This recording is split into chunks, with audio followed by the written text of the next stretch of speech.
Mm-hmm. Are we live? Yeah. All right. We gotta let people jump on anyway. Okay, we're live. Here. I can see you on the face. Well, I can't. Well, you gotta go to deep shower. Sometimes you have to be technologically.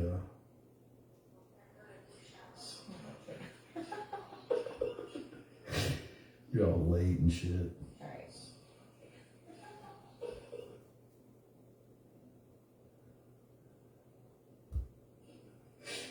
You're all late and shit. God, look how late it is. That's crazy. Yeah, it's always good. All right, I'll turn it down. I need to go meet. Make sure it's on my page.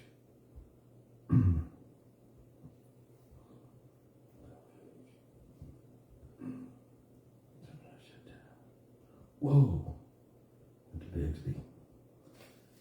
I'm not a fan of Bigsby. 7 people. We got 7 in there. 7. What's it say on it? I think it's 7.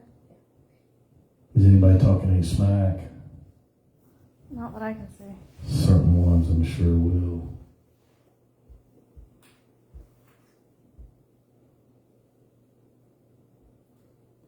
Because I can't see who's in there. There. Lydia Van Hoy. Hey guys. Yes. Turn the volume down on this one. So that I tried and it went to Bigsby. Anybody talking any smack? that's the power button. I know, but there's the volume's over there too, dude. Oh, maybe it's under this. This little thing. That's what it is. It's there. Yeah, here, turn it on. And I own 2 technology companies. Certain ones I'm sure will. Ah, better. Now you can see the comments. Rex is Now you can see him. Rex is here. What's up, Rex? Dawn Cummings. Hello, Dawn. Terry Brown checked in from Florida. Nice.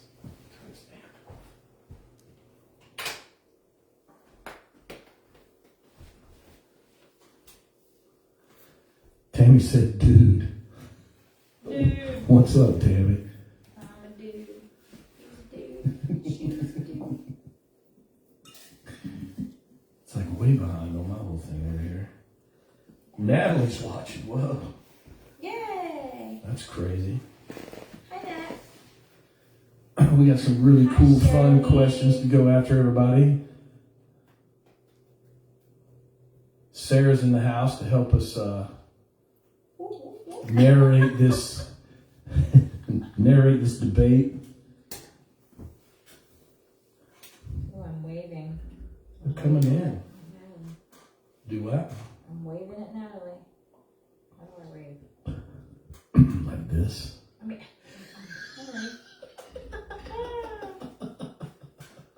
hi, Julie. What's up, Dawn? Hey, Kim.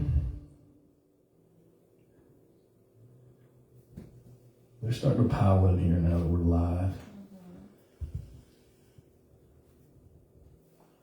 So they can hear all these answers. Figure out what the deep shallow band's all about. Didn't somebody ask that question too? And it's so anticlimactic. We need to tell your story of that dude that came up and gave you this big long explanation about our song. Yeah. Remember that cat? I forgot about that. I forgot who it was. Who was it? I don't know. I have to remember. You were excited about it though, when you came over here. I was like, this is what it means. And you were like, nope. But we could go with it. It's We could definitely go with it. Robinson, the Feldman clan. Where's Sarah going? She is literally trying to figure out She's how out. to. You know what she's trying to do? I saw what she had. What? She's trying to figure out how to pronounce that name. Why you gotta call me out like that? We are live, sir. We've already done it too. So Julie already did it when we were down there. Somebody from Nepal, by the way, came in, and we were all like, That's cool though. That is super cool. It's awesome, but we don't want to mess up their name. But we're probably going to murder it anyway. I'm sure I'll murder a lot. I'm confident you will. How many we got? Like 20 in here or something like that? Yep.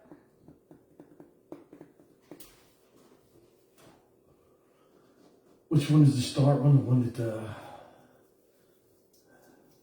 here comes Kenny. Kenny's in.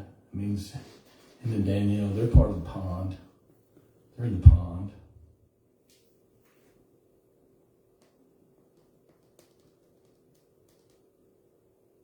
You want to look at the questions? I was looking at you. Is it a him? I thought it was a her. I think it is. I can't tell. Do. And with one of those names, with those names, you're sort of like, well, it looks like it could be a couple things. You guys ready to start? I'm I ready. think so. We got people in there. We got Ready, Freddy? Nez came in here. We still got them coming. Shane Searles. Hello, Shane. Got all kinds of high school folks in here. What are the... I think we start... Oh, God, is it really every time? I get up here and sweat, dude. Julie's like, it's cold. Jackie and I'm going to freeze up here. I'm like, I'm up here sweating, Are you dying. nervous? No. I stay hot all the time. Well, not good looking hot, but hot. Like, All right. First question. Are you ready? instead of that one, let's start with the anticlimactic one because Which one's that one? the name. Who asked that question? I think Robin Feldman. 2 people, I thought. 2 people. 2 asked? people actually, yeah. It should be on there. Yeah. Robin Feldman. How did the band get named? Why the Deep Shallow? You're not going to tell your fantastic story about that dude and people dying and burying at sea and shit? Is that what it was? No, it was, someone asked me, oh, hey, I heard about your new band. It's called The Deep Shallow. I was like, yeah. He said, well, you know what that means, right? And I was like, no, I don't know what that means. He was like, it's a grave. It's deep, but it's also shallow. And I was like, oh, that's really dark and deep and shallow all at the same time. I was like, yeah, no, I don't know. But if that's what it is, that's really cool. But nobody told me what it means. And so she comes here and she's all excited. And she was like, is that what it means? I was like, nope. It absolutely has zero meaning. I have no clue. We were doing a gig. Mike and I were doing a gig, and we had to come up with a name. And I just was like, all right, the Deep Shallow Band. And so I texted it over, and they were like, that's awesome. I was like... Yeah, I know. I made it up. And somebody came up and asked Mike while we were playing or after a gig or something. He goes, I don't know, man. He's deep and I'm shallow. I was like, all right, that'll work. That's So funny. it absolutely means nothing. I wish we had something fantastic to tell y'all on that one, but my last band, Sapswood, had a great story, but this one has nothing until Jackie came up with the one about the grave. So we'll just go with the grave because it's deep and it's shallow. How is it deep and shallow? It's The only grave. 6 feet. Okay. Well, when you die, it's like, that's it. But Yeah. it's also like, And look, well, so the energy you're only still- 6 feet under, but you're gone. Yeah. That's deep. You're deep in there. But your body's shallow. But your soul is deep in. Well, your The soul file should be cabinet. flying. Should be flying around, hanging out. Yeah. I hope mine's partying Same. somewhere. Drunk. All right. Drunk at a gig somewhere. Rex Austin asked, are you or any part of the band available for private gigs? Yes, we're definitely available. In fact, we're playing a private gig in August, and we would probably do smaller private gigs if somebody wanted to do an acoustic show or whatever, something like that. Yeah, How would they book that? through us, just hit me up. Yeah, just come send us an email, whatever. Slide into the DMs. Came into DMs. Yeah, text. I think all my information's out there. I have no anonymity. I mean, I do no private life whatsoever. So, yeah. But yes, we will do private gigs. full band and smaller if we needed to, acoustic type show or whatever. Or just me, whatever. Rex also asked, are you currently working on another CD? Great question. Yes, we are. We are going back in the studio in January. We don't know exactly how we're going to do it this time. So when we came out with this, when the band formed, I already had an album written, and I wanted to do a whole album. I just wanted to come out of the gate with a full record, and that's what we did. It's really not the way things are done today. It's more of a single world because people get tired quick. But I just felt like coming out the gate with an album was going to be probably our best bet, and it came out fantastic.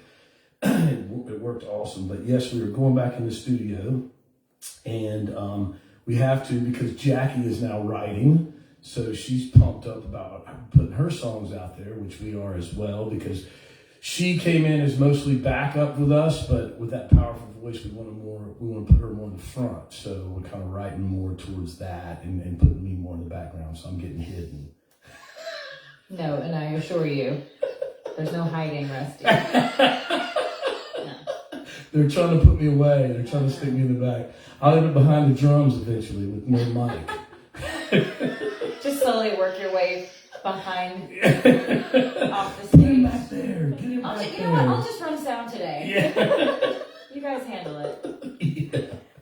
Well, Danielle. So, real quick, but I think what we're going to do is our goal is to release one song per quarter, single wise, or maybe 2 1 quarter and the rest, and then probably show up at the end with like a 5-song EP. So it'll kind of be album-esque, but it'll start out single. So we'll be releasing it that way. So we were already working with our dream team of people. So we got the band or the team back together. So both of our producers are in and ready to work with us again, and we start in January, and we'll get into a little bit more of that later. So Danielle Bingham asked, do you have any songs for the new album yet? And if so, can we hear a sneak peek? Yes, we do. We actually, we have 3 fully written. Now, who knows what our producers are going to do with them when we get them in front of them, because sometimes they twist them around and stuff. But we do have some, and I think at the end we'll give you a sneak peek. What do you think? You want to do some kind of a sneak peek later? Sure. Jackie's just going to sing a cappella because, again, they're trying to bury me. They just want me to write stuff, and then they just say, "All right, we're going to take it over." Mark Nesbitt says Rusty talks too much to be hidden. LOL. That's my college roommate, so he knows well. Yeah, but see, it gets loud on stage, though, and if they shut my mic off, it's over. That's how I can be hidden, which is probably what they'll do. So speaking of Mark Nesbitt, he asked, this one is for Rusty. Oh, God. When you decided to learn the guitar, did you ever imagine going from Huey dorm room to playing stages in front of many people? No. When I started playing guitar, I only wanted to be good enough for people to drink beer and play in the living room with me. I just wanted to be good enough for people to say, "Let's jam."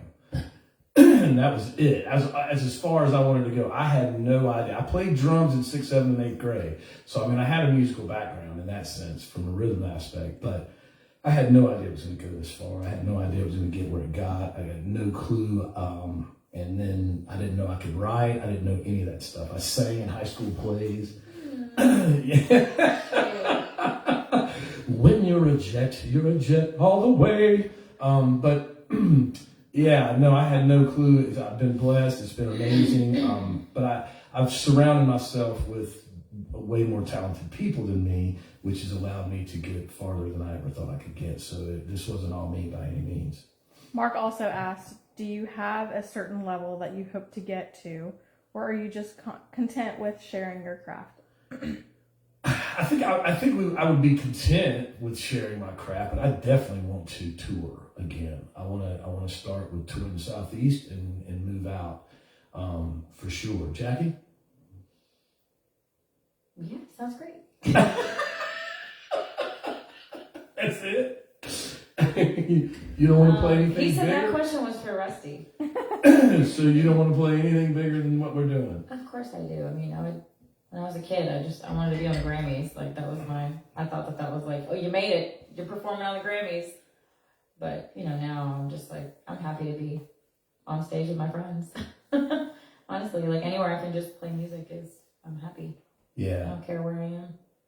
I mean, it'd be cool if there was like thousands of people screaming songs that we wrote in front of us. That would be awesome. But We had that. We had hundreds. sing. absolutely, that was And, wonderful. so Fantastic. It was surreal. and playing it, she got to play the Visualite for the first time, so that was big. That was that's what I love playing there. So anyway, yeah. Mark also asked, even though copy and paste is still relatively new, how long before we can see some new material? Maybe including a cover of Every Rose Has a Thorn. Oh my goodness. Since that was a song you learned the guitar chords with. Lord, yeah. So no.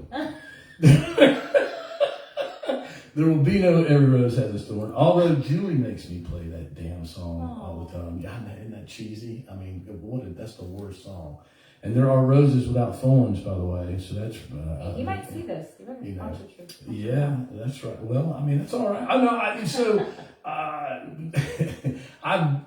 I was learning how to play guitar in Huey Dorm, and I had two really good players that were on the dorm, on the same hall with me, and I bugged them every day. Show me this, show me that, show me this, show me that. So I was a sophomore in college when all this happened. Now I was in college for 10 years, so I was able to really hone my craft while in college for being there so long. And Every Rose Has a Thorn was one of the first ones that I learned because it was pretty easy. And it was good. So when you're playing, I mean, I think for me, I wanted to sing and play at the same time, and I sang to make sure I was still in rhythm. And so I chose songs to learn that I knew well enough to where when I was playing, I could sing over top of it and tell when I was out of key and or out of rhythm, because a lot of people don't realize that your cadence really keeps you in rhythm. So when your vocals are a lot more than just, melodies. I mean, they're rhythm, they're all kinds of different things. What do you think about that? Mm-hmm. Would you say? Yeah, I agree. Yeah. So no Every Rose Has a Thorn, but first quarter, you'll hear a new song for sure. Rick Workman said, Rusty, what songs pulled you out of a dark place when you needed You inspiration? can't just ask Rusty that. You're going to have to answer this too. Okay. Yeah. Would you like me to go first? Music, most musicians, I think, are batshit crazy in some way. We have all got our own problems in life. My childhood was quite tumultuous, to say the least. So I think the Rumors album as a kid sang me to sleep every night in some really rough times. So Stevie Nicks became one of my favorites of all time because of that. Just such a soothing voice. But there was a really rough patch in college that hit me really hard. And the Black Crowes' Southern Harmony album, the second album, that album I leaned on heavily, especially Bad Luck Blue Eyes. I guess because I had blue eyes. I don't know. The song just hit hard with me. And so I listened to that album quite a bit for months to try to pull me out of the funk. And it ultimately did. So, That's good. yeah. Where were you at?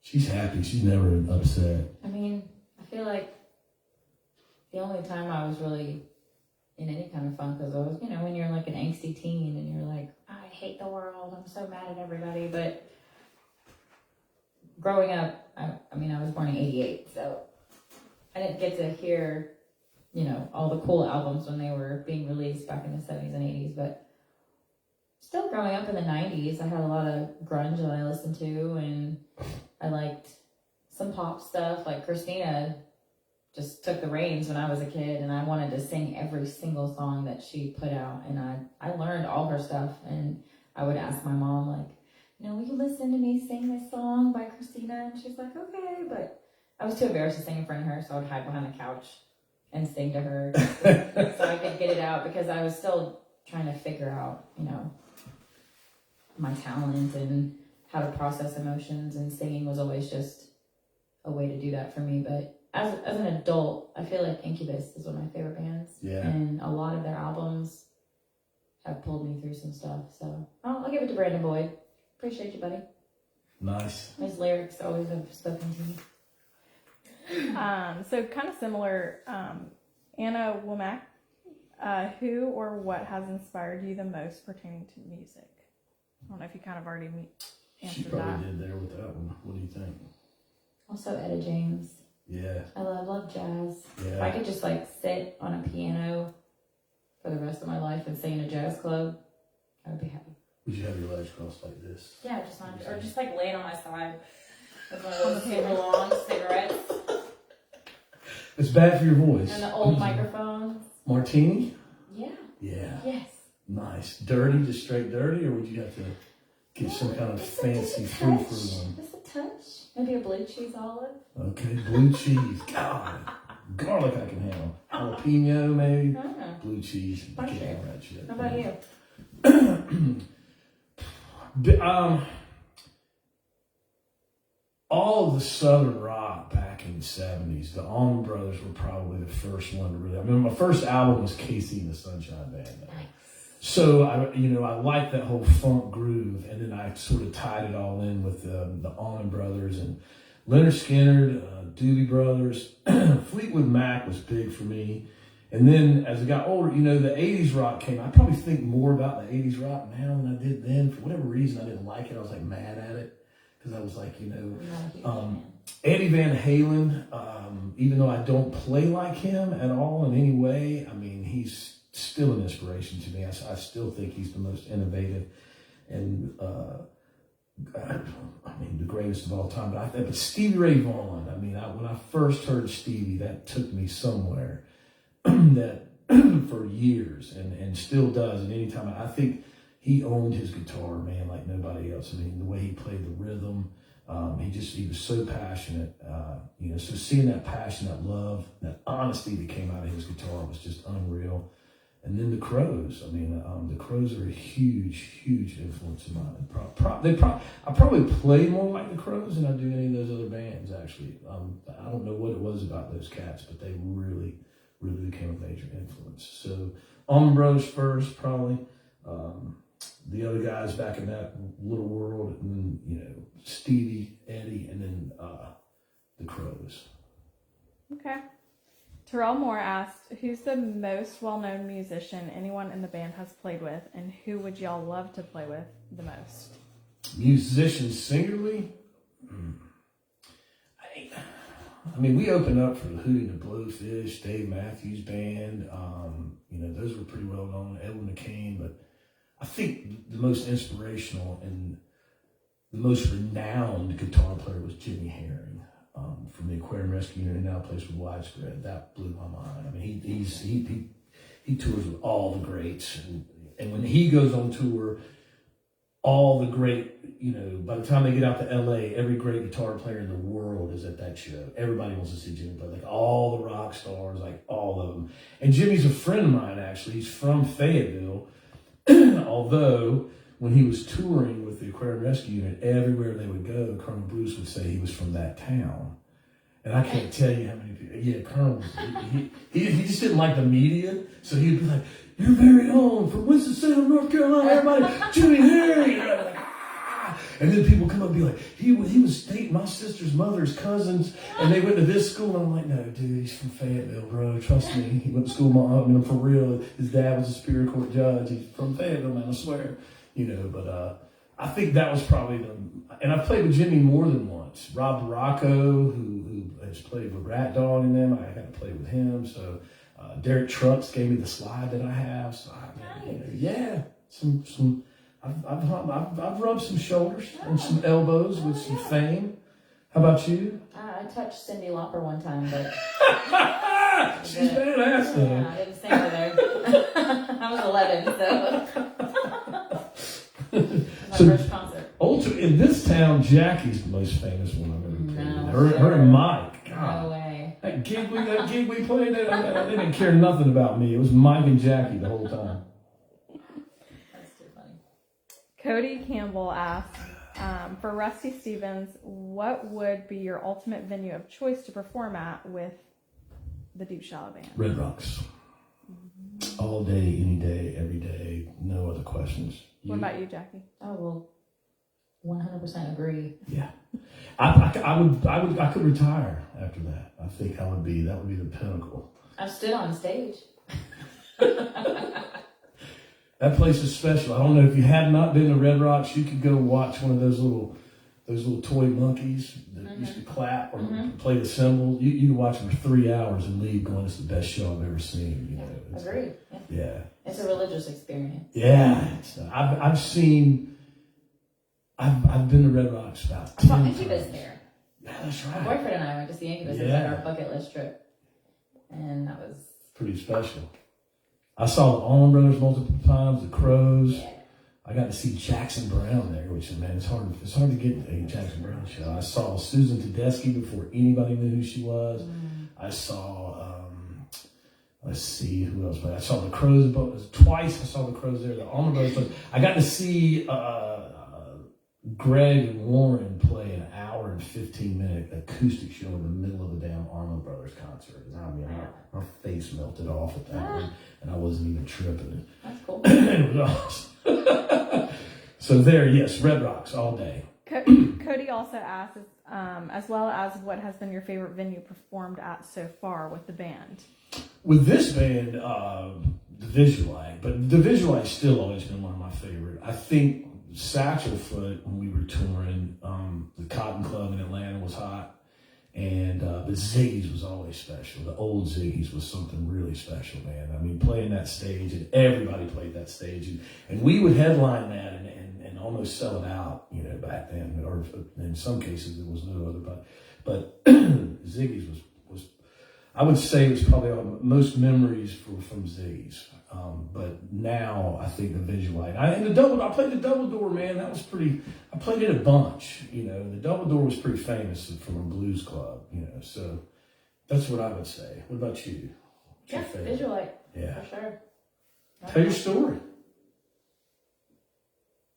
My story? Yeah. The first time you went to the Visualite. You don't even remember it. What did I see? Helmet? Yep. Yeah, I saw Helmet at the Visualite, and I was like, oh my god, this venue is amazing. I want to play on the stage. Like, you know, everywhere I go, I'm like, oh, I want to play here. I want to play here. But the Visualite was for sure, it's one of the most beautiful venues in Charlotte. And then Eric and I saw a Bowie tribute band there one night. What? But David Bowie? Bowie tribute band. Cool. Yeah, we went to like Comic-Con one night, and I found a Bowie tribute band, and I was like, we're going to see this band. And he's like, okay. And we Ubered there, and we had the best time there. And the band was fantastic. I don't even remember what they were called, but they were great. And I've had so many great memories there, just like watching shows and then just being on the stage. I was like, man, this is full circle. This is pretty cool. Finally there. Yeah. Everybody's like, I'm so nervous. And I'm like, why? It's just a Visualite. And I'm like, but I'm nervous. Rusty's like, it's just a stage. And I'm like, I know. But... Yeah. I was trying to keep you calm, though. I needed to keep you calm. I was trying to chill you down on that one. Cody also asked for Jackie, are there any specific exceptional traits of the band that you feel makes it a good fit for you, your voice and style of performance? Damn. Cody's coming strong. Yeah, he has some good questions. Honestly, I grew up listening to Southern rock and classic rock, and I used to sing it when I was a kid in the car, and I would sing it, you know, just even like whatever, like 99.7 is what my mom used to listen to when I was a kid growing up, and like we would listen to Eric Clapton and all kind of other like great guitar players. And I wanted to play guitar when I was little, but I played violin for a little while, and I was always singing, so I was always just singing along to stuff, and I never really envisioned myself like in a band that kind of sang those like soulful rock. And I've always been into soul music, and whenever I meet somebody and they hear me sing for the first time, they're like, man, you got soul, girl, like you got so much soul in that little body. And all the guys in the band are just, they ooze talent and they ooze soul, and I think it's a really good fit because Rusty's voice is very different. You know, it's not just like any other rock singer, and somehow our voices just match well. And I think it's kind of, it kind of drifted in the same way. And it's easy to sing harmony with him. I've sang harmony with many people, and normally I can just mimic, but this is the most natural for me when it comes to singing harmonies. So yeah, I love the style of our band. I love the way they play music. And the very first rehearsal, I walked in the door and I'm like, what the hell is going on in here?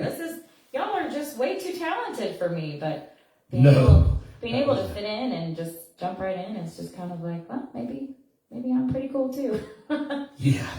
Well, she came in the studio after we were done, and I guess we'll talk about that story later. But so she never got to play with the band per se. She just came in and sat in and sang. And then the day she came up, we'd come up with a song that she's actually helped us write. So that's cool. That's kind of cool. Actually, kind of cool. Yeah. I didn't think about that. She was like, I don't even think I'm supposed to be in this room. And she was like, what is that song? I was like, I don't know. We just wrote it. And she was like, what? And I was like, I swear to God. I pulled up my phone. I was like, 7 minutes ago. See, we just did this 7 minutes ago. And then we turned it into what it is now, which is really, we turned it into a great song. So one in which that it was, we wrote a chorus to it, and I couldn't come up with a melody or a cadence at all trying to get this song down. And so I spent 2 days rewriting it. I was all excited. It sounded great. And but the band, it was the first really full collaboration from everybody. So when I came up and told them I had something new, they all got a little pissy. And especially Trey, he was like, what? And I was like, man, just trust me, this is good. And I played it, and everybody was like, no, we want the other way. And I was like, God, it's 100%. Like, nobody was on my side. It was nothing. And so I said, I can't come up with a melody, and I can't come up with a cadence. And Trey was like, that's why we got her. And so I just asked Jackie to do it, and she nailed it, killed it. I mean, everybody had goosebumps. We were all flipped out, every one of us. And I was like, all right, I can write lyrics over that. So, and then she only wrote the lyrics too. So anyway, so that's the one we're going to go and record. I'm excited about that, for you to have your first song out like that. It's going to be great. Cody also asked, are there any changes to the process of recording the next album you would alter from the last successful release? No. Maybe have Jackie there before you.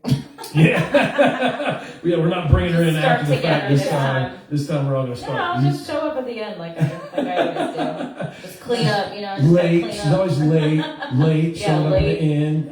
Yeah. No, we're going with the same producers. It just really worked out well.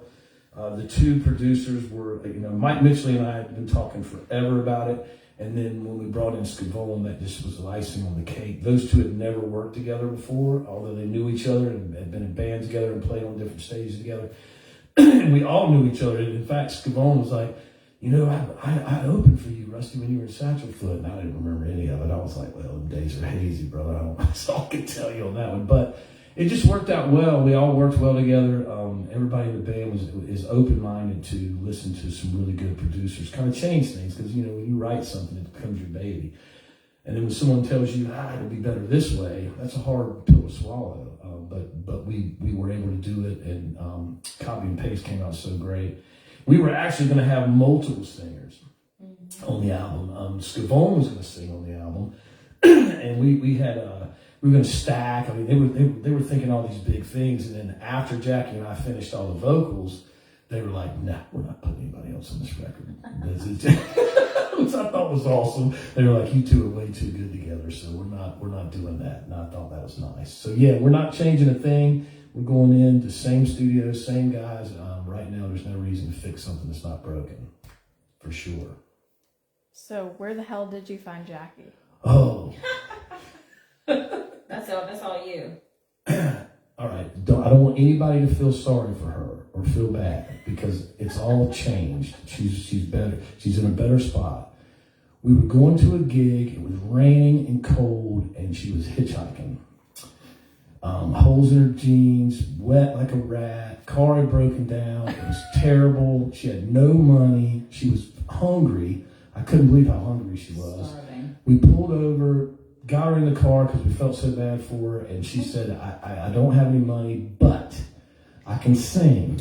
And we were like, all right, let's go do it. And then we went in. We're putting that in the book. 'Cause I know you're going to write one.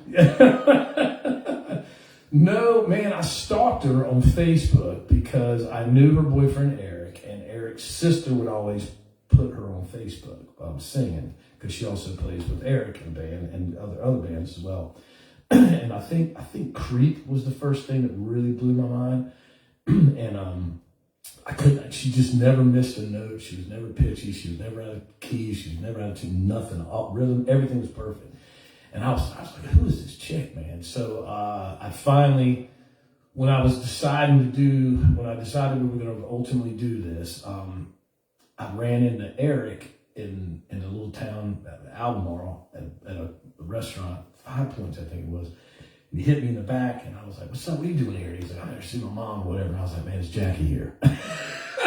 So I asked her then if she would sing backups. I was like, I know you're a lead singer, but will you sing backups? And she was like, I really like harmonizing. So yeah, I would be into that. And I was like, cool, give me a minute. I'm getting ready to do an album. And then it took a little bit before. Okay, so to be fair, there's no fair. you're like the 6th person that's like, I want you to sing on my album. And I'm like, okay. I want you to sing with me. And I'm like, okay. And then they never fucking hit me back up. So it's like, I don't have time to chase people, so I'm not going to. So yeah, okay, Rusty. Well, It's nice to meet you. so there is no to be fair on that one because I was actually doing the damn album. Yeah, you were. And I sent Eric a note and said, please tell her to call me. We're in the studio, dude. Like, right, we're getting ready to go in. And 2 weeks went by, nothing. Eric was like, hey, can you message Rusty? I was like, oh yeah, I forgot. I'll do it. And I'm just like, you can tell me something, and then 20 minutes later, I'll completely forgot that you told me, unless I like write it on my hand. And She can't even remember the songs. No.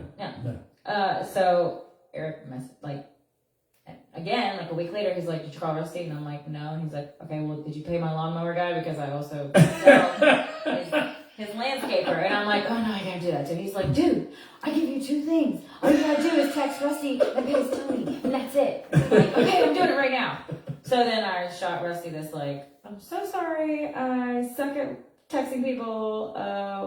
Hey, basically. Oh, I was pumped too when I saw that note come through because they were talking about all these people they were going to have sing on the record. And I was like, I'm courting this chick right now. Give me another 24 I've got this other hours. singer, man, that I'm trying to get to sing with me. I really think we'll sound good together. And I don't even know why I thought we would sound so good together. And I don't think anybody else thought we would sound that good together, but it happened. But she finally hit me back, and then I was like, well, listen. I've never heard you sing before, Eric. Like, before I met you, I knew who you were, but I'd never actually heard you sing. So Right. I was like, can this guy even sing? Like, who is this guy? Why is he asking me to sing? He was like, no, he's a great singer. I'm like, okay, cool, whatever, I'll message him. Because I didn't know you from Adam, so I was like, oh. I was coming off of a long hiatus, basically, from being in a full band, and that was part of it. But That's probably what it was. then we went and had lunch because I was like, let's go have lunch to see if we dig each other because you got to vibe, you got to be friends, and it hit it off immediately.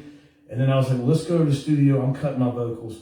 I'm gonna cut 2 songs today. So I went in to do 2 songs, and she sat in the main room or the engineer room while I went in the booth and sang. And then I guess it was I did it in the 3rd cut, and Scavone was like, I think we're good, come listen to it. I went and listened to it. I was like, all right, I'm in. He was like, all right, Jackie, go. And I was like, whoa. And you barely had this song. And I sent her some terrible versions of them over Terrible. to her. They were horrible. It was me and Trey playing acoustic guitar and drums and me singing. They were enough. They were enough for her to figure it out. Yeah. And so she went in there and blew it away. Nobody in the band knew who she was. They didn't even know this was going on. I filmed her and started texting everybody. And they were like, who the hell is that? What do you do? Where'd you find her? And I was like, don't worry about it. So that's how that went, man. Really, there was no, she wasn't hitchhiking on the side of the road. Wait till you hear that rumor. I can't. Somebody's going to be. And I'll play it off. That's going to be the big one. Take a picture together. I'm like this. From now on, we're just going to get you wet like a rat. Just have you standing beside us, the whole band. This is what we gotta do, dude. We gotta get a full on, just pour water all over you, and then just have you sitting there in the band like that, you know, with all this stuff behind Too us. funny. Is there more? Yeah. Shit. Yeah. Daniel Ray asks, do you have any future or unexpected behind the scenes stories from your latest gigs? Oh, I'm sorry, not future, funny. Oh. Or while recording Copy and Paste. So do you have anything funny or unexpected behind the scenes stories? I got fired in while recording Copy and Paste, and that became the theme of our entire recording, and everybody was scared to get fired. I hadn't been in the studio in a long time, and I don't play very well to a click track. I hate a click track. I hate them. They're miserable. But our drummer, Trey, is the best click track player in the world. I mean, he can lay it in there and go. But a lot of the songs were me starting off playing guitar, so I was off a lot. And so Scavone and them were like, look, Trey, you just start and we'll cut you out. But if he, you know, because as soon as Trey plays, I'm in, I'm fine. Hearing him is one thing, but that stupid in my ear, I just can't handle it. So we started out the song, which is probably the most popular one on the album, Go Home, and I wrote that song in a morning. I wrote it all, put it all together, came up, and I started playing it, and Trey was like, whoa, whoa, whoa, whoa, whoa, whoa, can you just stop? Can you just stop playing? I can't hear my click. This is ridiculous. And I was like, dude, did you just fire me from my own song? And I was like, but I didn't care. I wasn't butthurt at all. I was fine with it, you know, but it sounded contentious. So then the guys came in and they were like, hey, Rusty, this is your record. You know, you get to do whatever you want. And I was like, guys, man, I'm not getting butthurt here. I wrote the damn thing. I'm going to sing on it. If I don't play on it, who cares? It's fine. And we ultimately took my guitar part out. It was too busy. It really was. And it didn't work in the song. And so we took it completely out. And I didn't come in until the chorus. So when we were overdoing my tracks, you know, we were like, well, let's see what it sounds like on the chorus, and I did, and that was fantastic. So that was one funny moment. But then it became everybody got fired in there. I mean, Scavone had me sing with some crap going through my ear. You remember that when he said, "I can't believe you sang through that"? Yeah, there was like a. It was like an echo. I don't know what it was. Oh, it was like another track or something playing. Jackie goes in and puts the headphones on and goes, no, I changed, something's wrong with my headphones. And he goes, oh my God, and he fixed it. He goes, I can't believe you sang through that, Rusty. Yeah. Holy shit. And I nailed it, dude. For somehow I hit it. And he was like, God, I'm going to get fired. So that's probably my funny part of that stuff. Everybody. Yeah. So Brooke Cheryl also asks, when is your next album coming out and how many songs will be on it? But I think we may. Yeah, we kind of put that out. It'll probably be an EP by the end of the year. We should have probably 5. I think we've got 5 written, not fully done. And again, we don't know what the producers are going to say. You know, I think we've sent them over some stuff, and they're like, "We're not touching that song," so we're excited about that. Yeah, your tune, your main song. Sushant Ghana. From Nepal. We got somebody from Nepal. Where did you get the title of the album, Copy and Paste? Ah, wow. Yeah, that's a good one, I guess.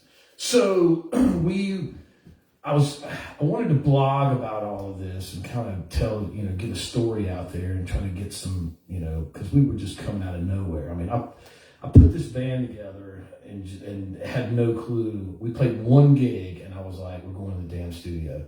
And then we ended up playing one more gig, and then we went in the studio. So this was kind of a freak thing. So I was trying to get as much press or as much time or as much stuff out there as I could, and I wanted to blog, and I couldn't figure out what I was going to say.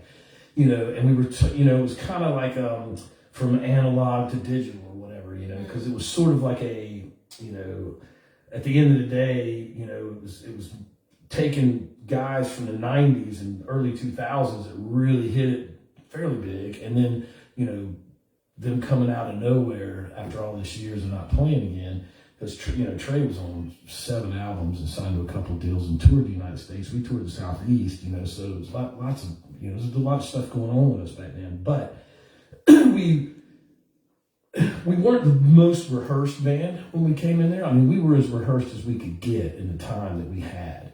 So we sort of messed up on a song, and I looked at the guys and I was like, damn it, you just did this finally, and they did it on the third part, and it was 2 other parts before.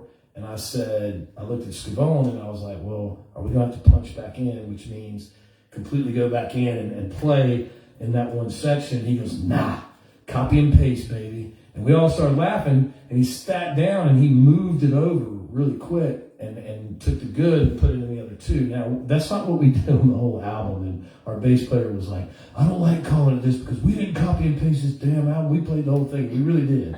But I came home, we joked about naming the album that. And then I came home and Julie and I were talking, and she goes, think about that, man. That's your blog too. You're basically copying you guys from then and pasting you guys into now. And, you know, so for us, it was like, well, that's a natural fit because we're, you know, a bunch of old cats coming from there and sticking us in the 2023 in a whole new world of music, and the industry's changed so much. So that's why we call it copy and paste. So we copied us and pasted us, all of us. And then we drug her ass in, you know. Well, it's funny because when I was, like, the first day I was in the studio, I was just, like, sitting on the couch just watching Scavone, like, work his magic. I was like, dude, you're a wizard, Harry. I was like, this is crazy. I was like, this is like copy and paste. And he was like, that's actually what we're naming the album. I'm like, that's so cool. Yeah. It's great to watch a real producer. And we should have some footage of the new, we're going to do some filming while we're in the studio this time as well. Oh, that'd be cool. Yeah. So Wendy Laney asked, I want to know what Rusty does in his spare time. That is if you have any. No, I don't have any. But you're going to have to Plays tell guitar yours, and and he you don't have messages us either. in the group chat. That's what he does. Yeah. I mean, there's a lot of things I like to do, but I own 3 companies, and then this band is where it's at. So all the things that I love to boat, I love to hike, I love to ride my motorcycle, but I didn't ride my Harley one time this year, not once. We tried to ride it one time, and it was raining, and it's the only time. I was on my boat 4 max. I'm usually on it every single weekend in some manner. So I did hike a bunch, though. I did get that in, so I was able to do that. And we did some traveling, but I really didn't even travel this year. So, you know, the things I like to do are boating, hiking, motorcycling. But, you know, I think the music has always been my passion, and it made me so happy this year. And I was in a really good creative space. So, and that's why we were able to put out copy and paste and then come in. We've actually got songs we just started writing, and we've got 4 or 5 pretty much done. And then we've got probably 2 or 3 more that are in the works. So I got into a really good creative space, and I spent a lot of time in this little rehearsal studio doing that. So that was most of my spare time this year, was music. Okay, last question. Cindy Calcaterra asked, we all know you are all beyond talented, but what's Jackie and Rusty's useless talents? She said, you know, like, I can pull apart flat Legos without using my teeth. Or I can I've tell... done that before.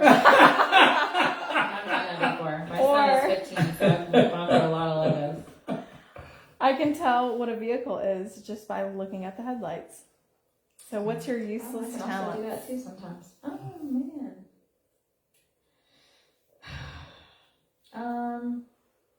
I can balance things on my head. Like, I can take a beer from one side of the bar to the other. I also bartend, so people that don't know. I haven't done it in a while, but I'm a pretty good head balancer. It's pretty useless. I don't know. All my talents are useful.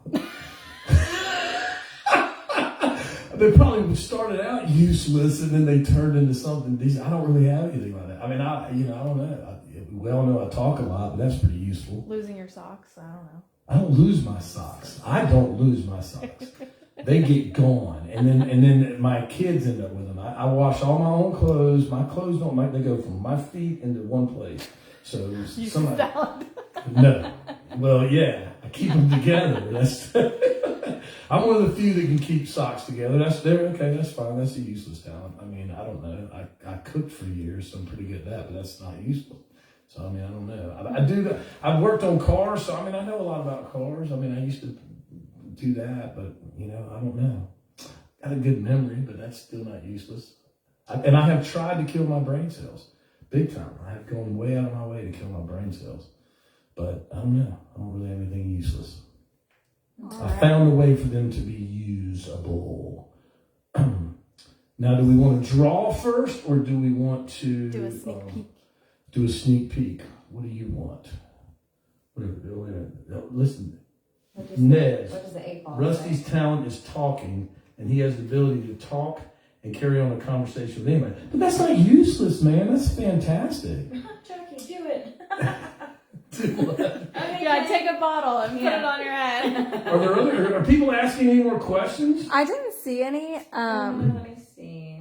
You know, Monday Night Football is on. Oh, here you go. Yeah, it's all right. How do you feel about being? Oh, this is for Jackie. How do you feel about being the only girl in the band? Do the guys treat you just like one of the guys? Okay. That was from Melissa Black. I'm actually HR, so I'm the only girl in all of my bands, and I like it that way because I have more male friends than I do female friends. I love my girls, love them. But men are just easier to work with. Actually, Kenny commented on here. He's a bass player in the wedding band I'm in.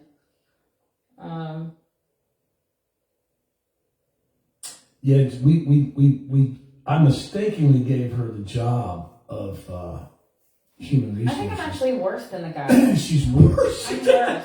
I think we're going to sue ourselves because of her. I think we have to go get special insurance. I've had to call in insurance people because she is definitely a problem for sure.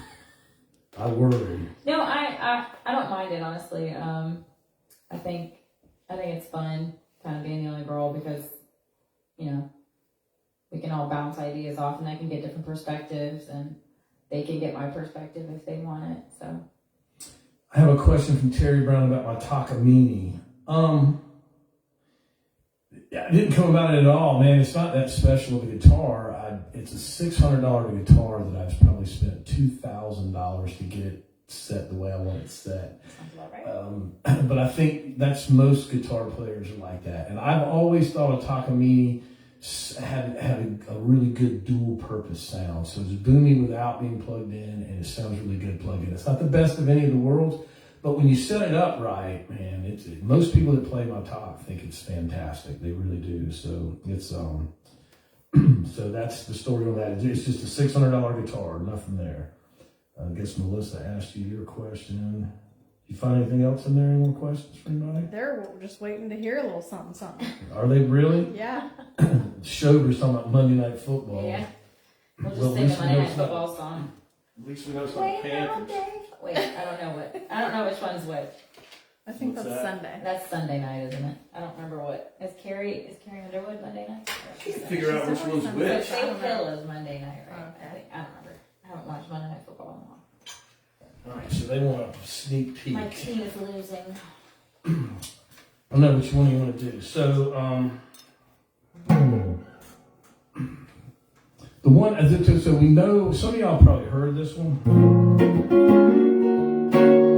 I think that, we'll start with this one. This one's waiting on the nighttime. This is the one that Jackie walked in on while we were playing it, and I started with this groove. And I started doing that, and then I started singing, waiting on the nighttime, and then it kind of just went from there. And I don't know, do we want to get to the chorus?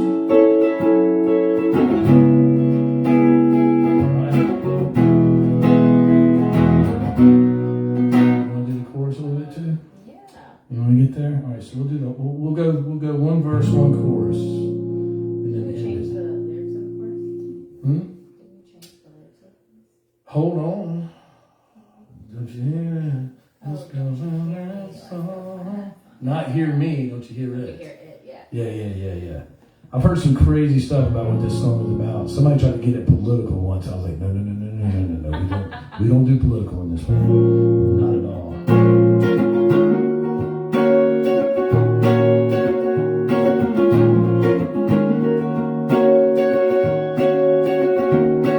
Waiting on the nighttime.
haven't rehearsed in a while on that one.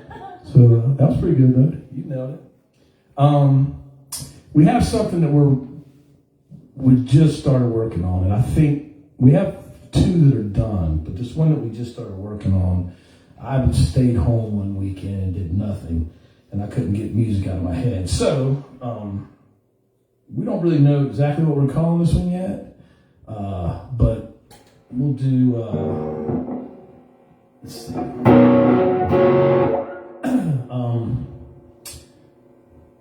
We won't sing the first verses or anything like that. Let's just do let's do 2, and then we'll go into the chorus, and then we'll go to the bridge.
Those are little sneak peeks of what we're probably going to be recording soon, and I can't wait to get in the studio with that one because we got a lot of work to do on it, but that's a base kind of what it is, but we don't have all the lyrics there.